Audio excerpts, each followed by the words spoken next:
He's also Jujutsu Kaisen অ্যানিমের season 2 একদম শেষের দিকে আমরা কি দেখতে পাই? কেনজাকু তার কালিম গেম শুরু করার জন্য গোজোকে প্রিজন রিলমে সিল করে রাখে। এরপর কি হয়? অবভিয়াসলি কেনজাকুর যে কালিম গেম ছিল সেটা শুরু হয়ে যায়।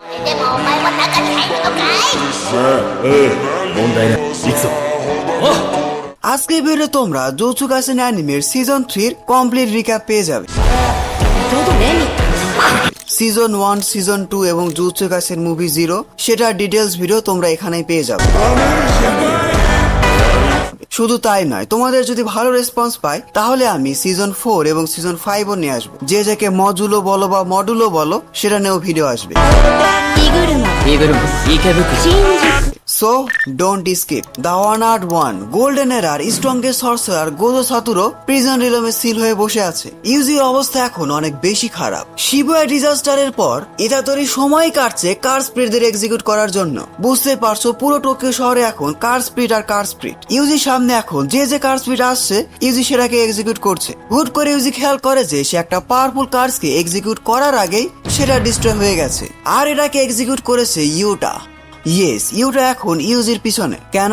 কারণ হায়ার আপস থেকে অর্ডার এসেছে ইউজিকে এক্সিকিউশন করার অর্ডার। এর পরবর্তীতে আমরা গ্রেড 1 সর্সারার নাওয়াকে দেখতে পাই। সে ধরে নিয়েছিল যে জেনিন ক্ল্যানের হেড এখন সেই হবে, কিন্তু এখানে আরো কিছু ব্যাপার আছে। প্রথমত, গোজো যদি না থাকে তাহলে তার জায়গায় মেগুমি সবকিছু ইনহেরিট করবে। এই জন্য নাওয়া প্ল্যান করে যে সে মেগুমি এবং ইউজি দুজনকে এক্সিকিউট করে ফেলবে, যাতে করে সে নিজে জেনিন ক্ল্যানের হেড হতে পারে। অন্যদিকে আমরা ইতাদোরিকে দেখতে পাই সে জুজুৎসু হাই স্কুলে যাবে না। শিবুয়া ইনসিডেন্টে তার সাথে যা হয়েছে সেটার জন্য মেন্টালি অনেক বেশি ধসে পড়েছে। শুধু তাই নয়, সোসো প্রমিস করে যে সে ইউজিকে ছাড়বে না। অ্যাজ এ ব্রাদার সে সব সময় ইউজির পাশে থাকবে। এরপর আর কি তারা দুইজন মিলে বিভিন্ন কার স্পিডকে এক্সিকিউট করতে থাকে। দুইটা হাইব্রিড কার স্পিড অন্যান্য কার স্পিডকে এক্সিকিউট করছে। আইকনিক ব্যাপার। হুট করে তাদের সামনে নাওয়া চলে আসে। তার কার্স এনার্জি হলো সে অনেক দ্রুত টেলিপোর্ট হতে পারে। সে তার হিউজ স্পিড ইউজ করে ইউজিকে একের পর এক পাঞ্চ দিতেই থাকে। নাওয়ার পাঞ্চ গুলো এত বেশি স্পিড ছিল যে ইউজি রিয়াক্ট করারই সময় পায় না। অন্যদিকে সোসো নাওয়া তাকে জাস্ট পাঞ্চিং ব্যাগ হিসাবে ইউজ করে। আর এখানে আমরা দেখতে পাই the iconic punching bag moment.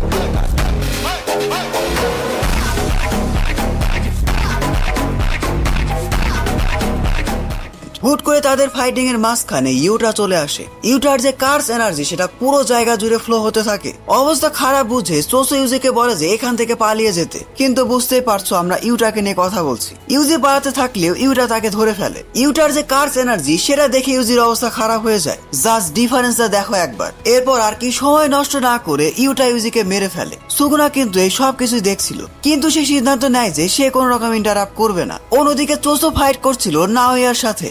নাওয়া চোসোর উপর একের পর এক পাঁচ দিচ্ছে, বাট চোসো কম না। তার যে ব্লাড ম্যানিপুলেশন টেকনিক সে সেটাকে নিয়ে যায় আরেক লেভেলে। সে নাওয়ার উপর হিউজ ব্লাড প্রেসার দিয়ে অ্যাটাক করে। এই এক্সপ্লোশনটা এত বেশি ডেঞ্জারাস ছিল যে নাওয়ার মতো এত ফাস্ট ক্যারেক্টারও একেবারে হেরে যায়। পরবর্তী সে নাওয়াকে একেবারে ফিনিশ করতে যাচ্ছিলই হুট করে তার পিছনে ইউটা চলে আসে। সে চোসোকে ইনস্ট্যান্টলি নক আউট করে ফেলে। এদিকে নাওয়ার অবস্থা কিন্তু এখন অনেক বেশি খারাপ। চোসো তার উপর টক্সিক ব্লাড ইউজ করেছে। ইউটা তাকে হিল করার অফার করে in exchange with a false report. এই ফলস রিপোর্টটা হলো ইউটা ইউজিকে এক্সিকিউট করে ফেলেছে। ইউজি ইতাদোরি এখন মারা গেছে। কিন্তু এর পরবর্তী আমরা দেখতে পাই ইউটার সামনে ইউজি বসে আছে। পরবর্তী আমরা বুঝতে পারি গোজো অনেক আগে ইউটাকে বলে গিয়েছিল যে ইউজির খেয়াল রাখতে। গোজো অনেক আগে বুঝে গিয়েছিল যে সে যদি না থাকে তাহলে তার স্টুডেন্ট ইউজি হোক অথবা মেগুমি এদের উপর অনেক বিপদ আসবে। এজন্য সে আগে থেকে ইউটাকে বলে রেখেছিল। অ্যান্ড ইয়েস, ইউজিকে বাঁচানোর জন্য ইউটা এই ফেক ডেথের নাটকটা করে। নাওয়াকে বাঁচানোর মাধ্যমে ফেক রিপোর্টও জমা দেয় হায়ার আপদের কাছে, কিন্তু ইউজি এখন ডেড। এমনকি ইউটা একটা বাইন্ডিং বা ইউজ করার মাধ্যমে ইউজাকে মারার সাথে সাথে তাকে হিলও করছিল। এভাবে ইউজি বেঁচে যায়। এটা ছিল ইউজির সেকেন্ড ফেক ডেথ। এর পরবর্তীতে মেগুমি ইউজিকে কনভিন্স করার চেষ্টা করে জুজুৎসু হাইয়ে চলে আসতে। শুধু তাই নয়, মেগুমির যে সিস্টার আছে সে একটা ডেডলি কম্পিটিশনে ফেসে গেছে। ডেডলি কম্পিটিশন বলতে কালিম গেম, কেনজাকুর কালিং গেম। মেগুমি ইউজির কাছে হেল্প চায় তার বোনকে বাঁচানোর জন্য। কেনজাকু কালিম গেমে এমন একটা কার্স টেকনিক ইউজ করেছে যেটার জন্য কিছু সিলেক্টেড ইন্ডিভিজুয়াল স্পেশালি সরসারাররা তাদেরকে ফোর্স করা হচ্ছে একে অপরকে মারার জন্য। ওয়েট, এর আগে তোমাদের আমি কেনজাকুর যে আসল প্ল্যান, কালিম গেম সবকিছু এক্সপ্লেন করছি। এটার জন্য তোমরা এই স্টোরিটাকে আরো ভালোভাবে এনজয় করতে পারবে।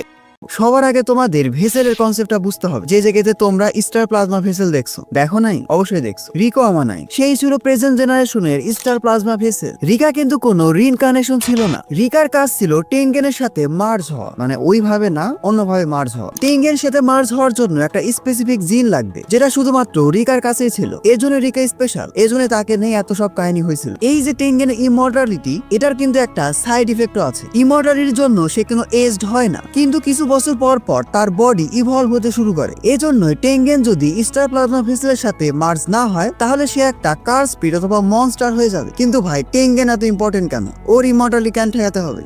টেনগেনই হলো মডার্ন জুজুৎসু সর্সারারদের ফাউন্ডেশন। এই যে জুজুৎসু হাই স্কুল দেখো না, এটার যে প্রোটেক্টিভ ব্যারিয়ার, এটা কিন্তু টেনগেনই কন্ট্রোল করে। জাপানকে কার স্পিড থেকে রক্ষা করে। সহজ ভাষায় সে একটা ব্যারিয়ার হিসেবে কাজ করে, কিন্তু এর জন্য তাকে হিউম্যান ফর্মে থাকতে হবে, ইভলভ হলে চলবে না। টেনগেনের ইভলভ হয় 300 থেকে 400 বছর পর পর। এই সময়ের মধ্যে একটা স্টার প্লাজমা ভেসেল জন্মায়। সো জুজুৎসু সর্সারার এখন কাজ কি? টেনগেনের সাথে রিকো আমানাইকে মার্জ করা। টেনগেন যদি স্টেবল না থাকে, তাহলে কার্সের যে ফ্লো সেটা আরো বেশি বেড়ে যাবে। টেনগেন থাকতেই তোমরা অনেক কার স্পিড দেখেছো। একবার ভাবো, ও যদি না থাকে তাহলে ঠিক কি হবে? সো টেনগেনকে দরকার আছে। বুঝলাম ভাই। এবার বলেন কেনজাকুর প্ল্যান কি? এই ক্যারেক্টার আসলে কি চায়? এই বিষয়টা মনোযোগ দিয়ে শোনো। কেনজাকুর প্ল্যান হলো টেনগেনকে জাপানের সবগুলো মানুষের সাথে মার্জ করানো। সহজ ভাষায় সে সবাইকে রিকো আমানাই বানাতে চায়, বাট ইটস ইম্পসিবল। একটা হিউম্যানের সাথে টেনজেন কখনোই মার্জ হতে পারবে না, অন্তত নর্মাল ফর্মে না। এখানে আছে একটা বড় প্লট টুইস্ট। জুজুৎসু ওয়ার্ল্ডে জন্ম নিয়েছে তোজি ফুশিগুরো, যে কিনা এবার স্টার প্লাজমা ভেসেল রিকো আমানাইকে মেরে ফেলেছে। গোজো এবং গেটো মিলেও তাকে থামাতে পারেনি। সো যেটা হবার সেটাই হয়েছে। টেনগেন রিকো আমানাইয়ের সাথে মার্জ হয়নি। ইভলভ হতে হতে টেনগেন এখন একটা কার স্পিডের রূপ নিয়েছে। এখন সে যে কোনো হিউম্যানের সাথে মার্জ হতে পারবে, তোমার সাথেও, আমার সাথেও, তোমার এক্স এর সাথেও। যখন কথা বলছি কার স্পিড নিয়ে, তখন কার নাম আসবে? ইয়েস, গেটোর নাম আসবে। গেটোর টেকনিক কার্স ম্যানিপুলেশনের নাম আসবে। আর গেটোর বডি এখন কার কন্ট্রোলে? কেনজাকুর কন্ট্রোল। সো বুঝতে পারছো লিঙ্কটা? কেনজাকু ইচ্ছা করে গেটোর বডির কন্ট্রোল নিয়েছিল তার এই টেকনিকের জন্যই, যাতে করে কেনজাকু টেনগেনকে কন্ট্রোল করতে পারে। স্পেসিফিক ভাবে বললে টেনগেনকে অ্যাবজর্ব করতে পারে এবং নিজের ইচ্ছা মতো ইউজ করতে পারে। আর তোমরা সবাই জানো কেনজাকু কতটা হারামি। সে টেনগেনকে নিয়ে ঠিক কি করবে? ইয়েস, তার যে মেইন গোল জাপানের সবগুলো হিউম্যানকে টেনগেনের সাথে মার্জ করা, সেটাই করবে। বুঝলাম ভাই। এবার বলেন কেনজাকু আসলে কি চেয়েছে? আর এই কালিং গেমটাই কি? বলছি এই দুইটা একটার সাথে অনেক বেশি লিঙ্ক। টেনগেনের সাথে সব হিউম্যানকে মার্জ করার জন্য কেনজাকু কালিং গেম শুরু করে। কালিং গেমের উদ্দেশ্য ছিল যত বেশি কার্স এনার্জি প্রডিউস করা যায়, তত বেশি কার্স এনার্জি প্রডিউস করা। ধরো এটা হলো কালিং গেম, ঠিক আছে? এটার মধ্যে তোমার সবগুলো সর্সারাররা ফাইট করছে। এটাকে কেনজাকু একটা ব্যারিয়ারের মধ্যে রাখছে। এই ব্যারিয়ারের বাইরে কালিং গেম হবে না। এই যে ব্যারিয়ার, এই ব্যারিয়ারের মধ্যে সর্সারাররা কি করবে? একে অপরের সাথে ফাইট করবে। এই ফাইটিং এর মাধ্যমে অনেক বেশি কার্স এনার্জি রিলিজ হবে। অ্যাজ এক্সাম্পল আমরা এটাকে নিতে পারি। সাপোজ ধরো এইটা হলো তোমার পুরো ব্যারিয়ার, আর এটার মধ্যে সবগুলো তোমার কার্স এনার্জি। এই যে এত পর্যন্ত ধরো তোমার কার্স এনার্জি আছে। কেনজাকু কি করে? এই যে তোমার কার্স এনার্জি ফ্লো, এটার মধ্যে আবার টেনগেনকে ঢুকিয়ে দেয়। এরপর যেটা হয়, এই যে তোমার ব্যারিয়ার, এই ব্যারিয়ারের মধ্যে টেনগেন এবং কার্স এনার্জির হেভি ফ্লো হতে থাকে। Curse energy radiation. কালিং গেমের মধ্যে যত বেশি ফাইট হবে, তত বেশি কার্স এনার্জি রিলিজ হবে। তাহলে ব্যাপারটা কি দাঁড়ালো? একসময় এই ব্যারিয়ারের মধ্যে কার্স এনার্জির ওভারফ্লো হয়ে যাবে। তারপর ধীরে ধীরে এর ভিতরে যারাই থাকবে তারাই একটা মিউটেন্ট হয়ে যাবে। ইয়েস, তোমরা ঠিকই ধরেছো। এই মিউটেন্টটি রিকো আমানাইয়ের মিউটেন্টের মতো। হোপ, আশা করি তোমাদের বোঝাতে পারছি। এভাবে কেনজাকু প্ল্যান করতে থাকে সবাইকে রিকো আমানাই বানানোর জন্য। But why? এতে কেনজাকুর লাভটা কি? কেনজাকুর লাভ হলো সবাই যদি রিকো আমানাই হয়ে যায়, তাহলে সবাই একটা পারফেক্ট বিং হয়ে যাবে টেনগেনের সাথে মার্জ হওয়ার জন্য। তখন আর কোনো কমপ্লিকেশন থাকবে না। সত্যি বলতে কেনজাকুর যে কালিম গেম ছিল, সেটা একটা রিচুয়াল ছিল মার্জার হওয়ার আগে। সো কালিম গেমের যে রুলগুলো আছে সেগুলো আমি আবারও রিক্যাপ করছি। একটা সর্সারারকে মারলে তুমি 5 পয়েন্টস পাবে। নন সর্সারারকে মারার জন্য 1 পয়েন্ট পাবে। তুমি যদি 100 পয়েন্ট পাও, তাহলে তুমি একটা নতুন রুল অ্যাড করতে পারবে। যদি কেউ 19 দিনের মাথায় কোন রকম স্কোর না করে, তাহলে তার যে কার্স টেকনিক আছে সেটা একেবারে ভ্যানিশ হয়ে যাবে। Indirectly death sentence. এখন আমাদের যে জুজুৎসু সর্সারাররা, এদের প্ল্যান হলো তারা কালিম গেমে ঢুকে পয়েন্ট জোগাড় করবে। পরবর্তীতে তারা একটা নতুন রুল অ্যাড করবে, যে রুলের মাধ্যমে প্লেয়াররা কালিম গেম ছেড়ে দিতে পারবে। তাদের আরো একটা অবজেক্ট হলো অ্যাঞ্জেল নামে সর্সারারকে খুঁজে বের করা, কারণ তার কার্স টেকনিক ইউজ করে প্রিজন রিলমকে ক্র্যাক করা যাবে। সহজ ভাষায় গোজোকে সিল করা যাবে। এর পরবর্তী আর কি আমাদের যে জুজুৎসু সর্সারার আছে তারা বিভিন্ন গ্রুপে ভাগ হয়ে যায়, এক এক গ্রুপের এক এক কাজ। ইউকি এবং চোসো ঠিক করে যে তারা বডিগার্ড হিসেবে থাকবে কেনজাকু থেকে টেনগেনকে প্রোটেক্ট করার জন্য। মাকি যেতে থাকে জেনিন ক্ল্যানের জন্য। ইউটা সহ মেগুমি এবং ইউজি কালিম গেমে ঢুকবে। মাকি মেইনলি জেনিন ক্ল্যানে গিয়েছিল তার ওয়েপেন কালেক্ট করার জন্য।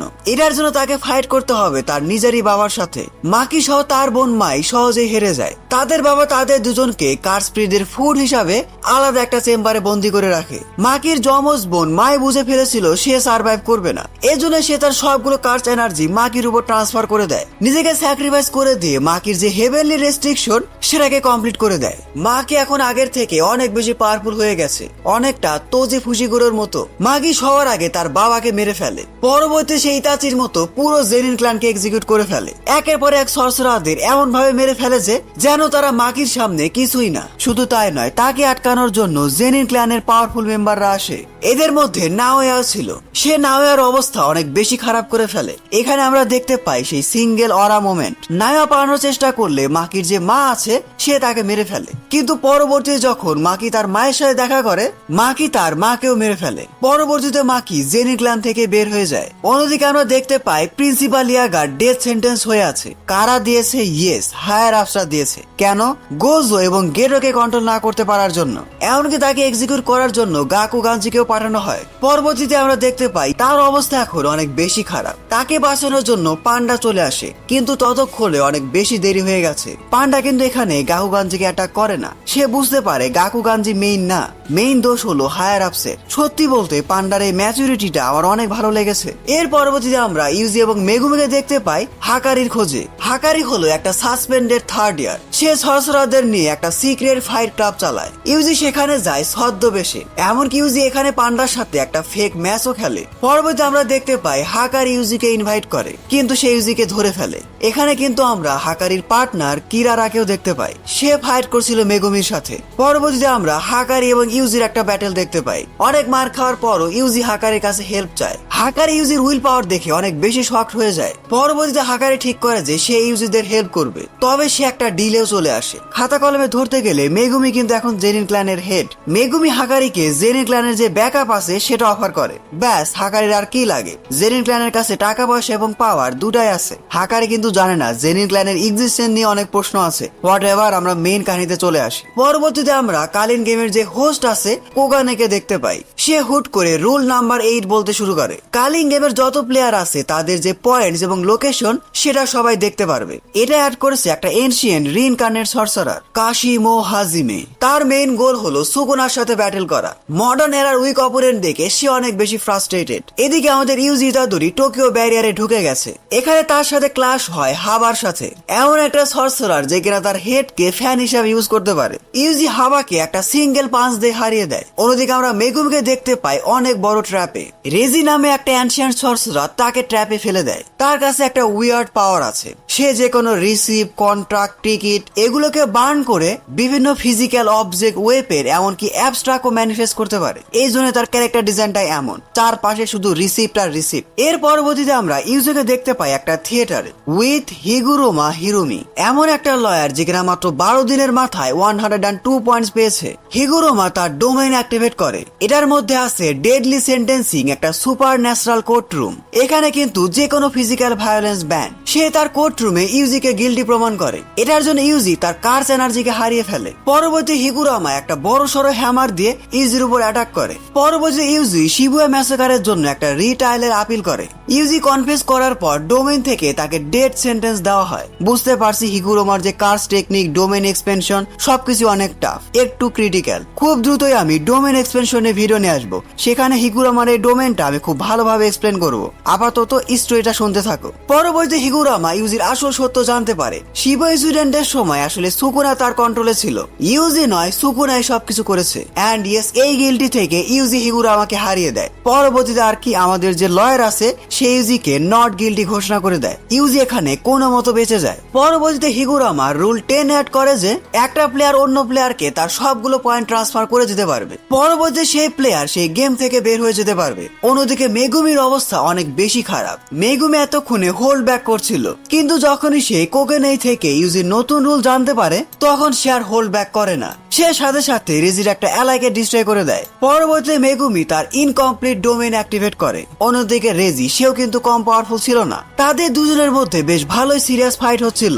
রেজি ইউজ করে তার হলো উইকার বাস্কেট, কিন্তু মেগুমির সামনে এটা ইউজলেস হয়ে যায়। মেগুমি রেজিকে ওভারপাওয়ার করতে থাকে। পরবর্তীতে রেজি তার ডোমেইন ইউজ করে 3টা ম্যাসিভ ট্রাকের মতো ওজন মেগুমির উপর রাখে। মেগুমি অনেক চেষ্টা করেও এত ওয়েটের প্রেসার হ্যান্ডেলই করতে পারছিল না। বুঝতে পারছো মেগুমির মাথার উপর 3টা বড় বড় ট্রাকের হিউজ টনের ওজন। নর্মাল কেউ হলে তো সে সেখানে ক্রাশ হয়ে যেত।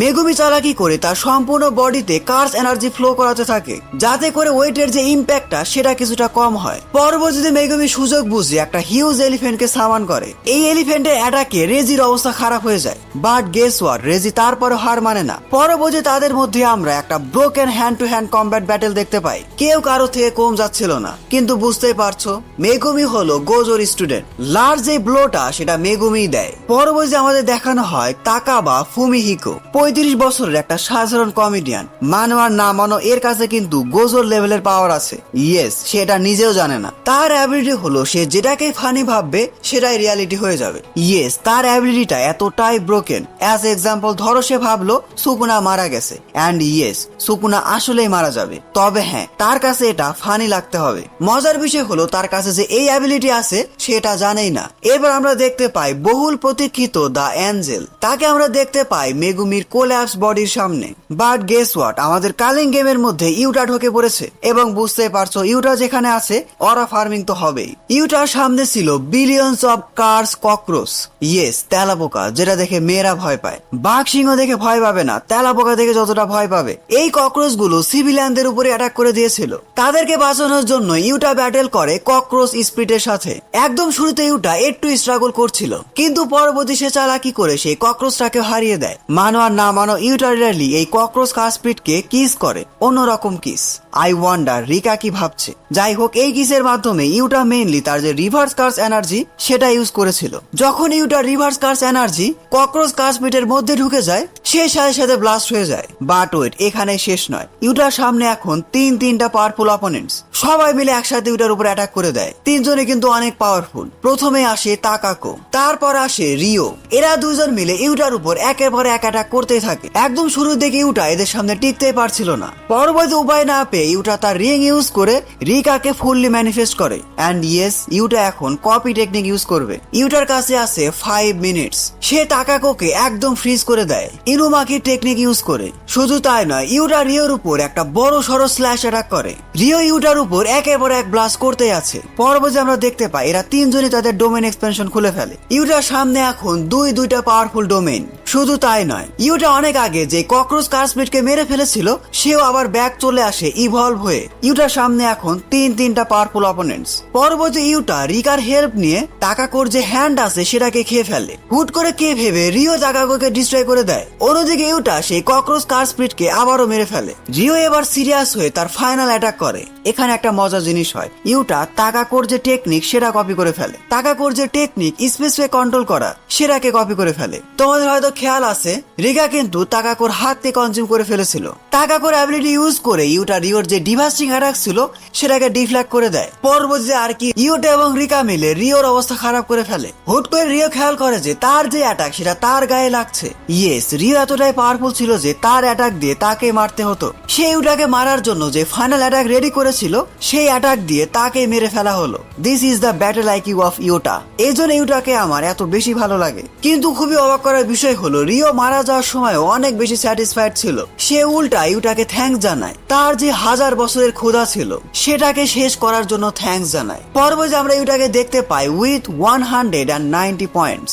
অ্যান্ড ইয়েস, এটার মাধ্যমে আমাদের জুজুৎসু কাইসেন অ্যানিমের সিজন 3 শেষ হয়ে যায়। So that's it everyone. আশা করি পুরো ভিডিওটা তোমরা অনেক বেশি এনজয় করছো। বেশ কিছু ক্রিটিক্যাল বিষয় আমি খুব সহজভাবে এক্সপ্লেন করার ট্রাই করছি। হোপফুলি তোমরা বুঝছো। তারপর যদি কিছু না বুঝে থাকো কমেন্ট করো, আমি সহজভাবে বোঝানোর চেষ্টা করব। আজকের ভিডিও এ পর্যন্ত। ভিডিওটি ভালো লাগলে ভিডিওতে লাইক, কমেন্ট, শেয়ার সবকিছু করে দাও। Don't subscribe if you are not an anime fan. See you in next video.